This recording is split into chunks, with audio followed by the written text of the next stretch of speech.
A momentous week, really. Transgender women are threatening to defy the Football Association's ban on those born male playing in women's football in England.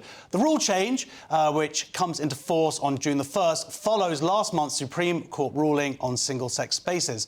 Telegraph Sport has revealed WhatsApp messages showing players in a women's league plotting to ignore the ban. Around 20 transgender women will be affected by the FA's decision, which has sparked fierce opposition from those impacted. The FA has offered affected trans players free, fully confidential online talking therapy and suggested they might consider moving into or becoming match officials. Trans women were also this week banned from playing netball and cricket in England. Joining me now to discuss a momentous week in women's sport is the spokeswoman for Seen in Sport, Sue Wong. Sue, welcome to the show. You know, we message each other outside of this show in an official capacity, and my phone was just pinging all week from you, like this happened. It was just dominoes falling, right? I mean, there were so many things happening this week, and first of all, I would like to say it's really welcome news that you have major sports falling into line and actually restoring fair sport for women and girls. It has been very disappointing that they have been dragged here reluctantly, and it's taken the clarification of the existing law by the Supreme Court in order for them to do so. And it's been even more disappointing, as you say, that there are some people who think that they are outside the law, that they might be able to circumvent it, or that the law doesn't apply to them. And we are, at Seen in Sport, we're hearing things from the inside because we have a network of men and women who are involved in sport as the coaches, as players, staff members, volunteers, everyone involved. And we are hearing some noises that some people think that this doesn't apply to them. And they are going to be in for a real shock. Because one of the key things is, this was not done willingly, certainly by the FA or by the ECB. They didn't want to do this. In fact, they didn't give any woman consent to do this when they implemented the policies in the first place. Yeah. It was really, really shocking. And they didn't listen to important voices like Fair Play for Women or the Women's Right Network, who were highlighting some of the harms to the women and girls that this was happening. They didn't listen to us. They didn't even listen to the UK Sports Council in 2021, who gave very, very clear guidance, very clear legal advice that it was lawful to categorise sex by sport. Why? Because of fairness and safety. So they ignored all these things. They even ignored women and girls having broken bones, entire teams forfeiting matches because they were scared of injury risk, and they even ignored the fact that you had women and girls self-excluding because they were demoralised. Now, why have they been put into this position where they've changed their mind? And particularly, if you note the ECB on cricket, they realised that the legal risk they have such jeopardy, and they discovered this in their crisis talks that they've been having over the last couple of weeks since the Supreme Court ruling. They're in such crisis that they need to be putting these things into effect immediately. Effective immediately for the ECB's decision. The FA have waited a little bit, but obviously what they didn't realise is every single day that passes with an unlawful policy, they're exposed to legal discrimination risk. And more than that, your insurance policy is not going to cover you if you have an unlawful policy. This video is sponsored by Citing. Citing is a brand new eSIM service app. What it does is get you a local SIM card that you can use when you're traveling, so you don't have to pay those crazy roaming fees just to send a text back home. They've got eSIM plans in over 160 countries and 8 regions, so pretty much wherever you're going, they'll be able to make sure you're connected. So how does it work? Well, all you've got to do is hit our link in the description to download the app.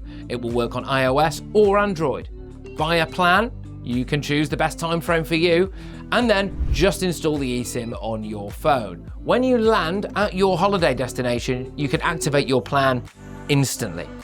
Citing eSIMs only ever have to be installed once, so when you go on your next trip, you just buy a plan for a new country, turn that eSIM back on, and just like that, you could be watching the GB News YouTube channel. You can be connected anywhere you go, and you don't have to deal with patchy Wi-Fi in your hotels.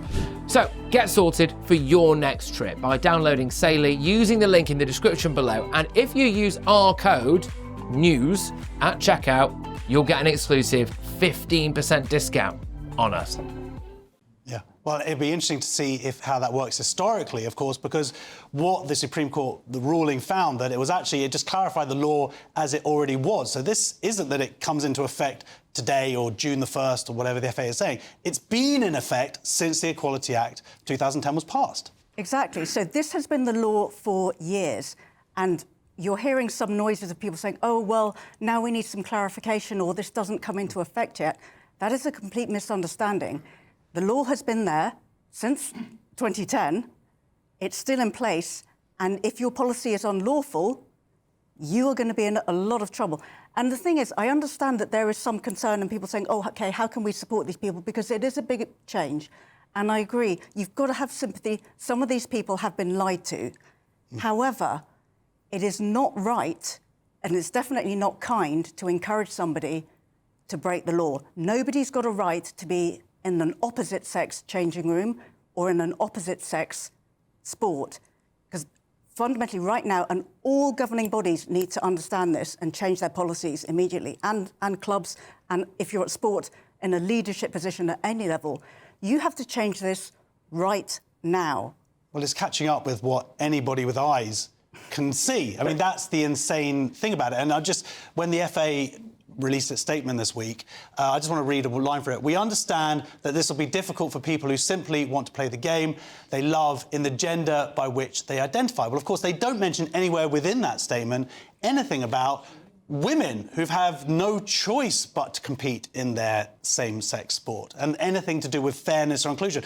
This is all about, as they say, about 20 people who identify as women who it's going to affect, but who knows the untold amount of women who have decided to not go into football because they have been afraid. As we saw, I couldn't believe a story I saw this week that I hadn't seen it being reported before, but in 2023, a trans woman broke the knee in a football game, I guess, and scored 5 goals that game.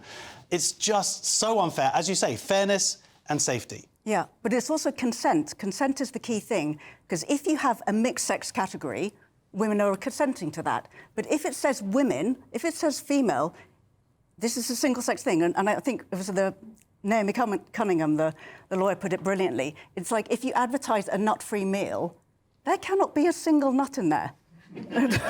I mean, nuts is a very good analogy.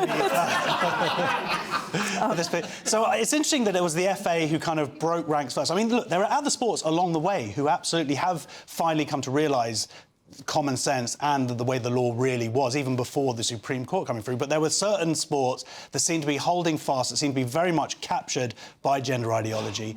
The fact that the FA this week broke ranks first, in a way, I wonder if it's because, as I guess the richer sport, they probably have the most expensive lawyers, and so they were told from that statement, it's obvious they're very reluctant to do it.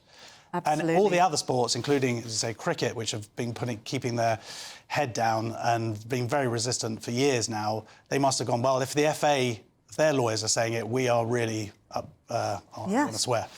Absolutely, and it's absolutely critical. There is no sport that is allowed to be, against, like not pay attention to the law. And what people should also understand is we're not just talking about competitive sport. Any recreational activity is included too. So that means things like park run or even Hampstead swimming ponds. Anywhere where it says female, women, this means women. And there is a misunderstanding that there is a ban going on or anything is anti-trans, because everybody is included in sport. You just have to be in the correct category. So the key thing to do is to have a protected female category, because that includes the greatest number of women. And that also includes trans men. So well, it is trans inclusive. There's a point that you made, I saw. And it has always been the case. I was very angry seeing you on a competitor's channel. It happens. But women who have any kind of other identity, they're always welcome in women's sports. They absolutely should be. They always have been, and they continue to be. there is absolutely a place for them in women's sport. Obviously, if you take testosterone, that is a separate matter in sport. That's a doping issue. It's nothing to do with bigotry or anti-trans or anything. And if you're a male with a trans identity, you are absolutely included in sport. There's even more space in football because you've got 10 times the number of football teams to go with.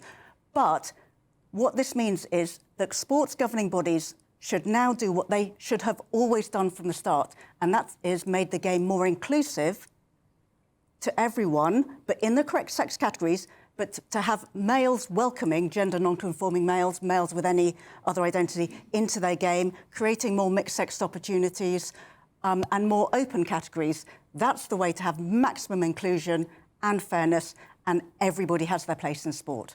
Absolutely. Well, thank you so much for joining us. Ladies and gentlemen, please, big round of applause for Sue Wong.